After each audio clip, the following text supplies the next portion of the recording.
اردو بیاریم، تانک بیاریم، رنجر بیاریم.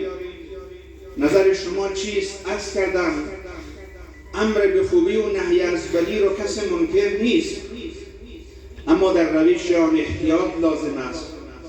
تکرار کردم، توصیه کردم برادران، در روش بسیار دقت کنید، بسیار نرم حرکت کنید، آهسته حرکت کنید، با ملایمت حرکت کنید، زبان موعظه در پیش بگیرید، ناصح باشید، ناصح مشفق باشید، هوش دارید دست خشونت نزنید، هوش دارید اقدام نظامی نکنید که مبادا خود معروف منکر شود. موعظه است، اگر روشمند نباشد اثر معکوس خواهد داد. نصیحت است، اگر روشمند نباشد اثر معکوس خواهد داد.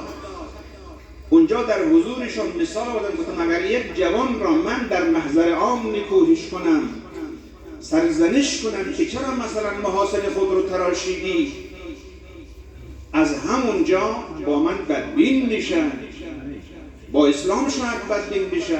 او شخصیت دارد، او غرور دارد، او جوان است، تا حرفم را قطعا گوش نمیکنه، شاید بدتر شود.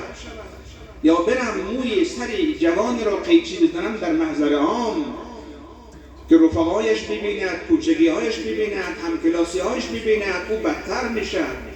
و هم اگر او را تنها در خانه خلوت ببرم بگم برادر پسرم هستی، جوان هستی، برادرم هستی، اسلام فرموده این کار رو نکن، سنت رسول الله الاعظم این نیست، نصیحت کنم، قطعا گوش میکنه.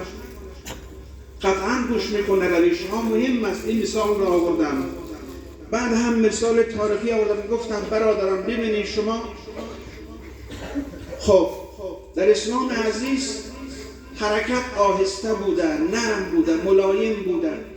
13 سال رسول گرامی اسلام در مکه یکسره تبلیغ کرد، نصیحت کرد، موعظه کرد، اذیت‌ها را تقبل کرد، مهاجرت به حبشه را قبول کرد، اما دست خشونت نزد.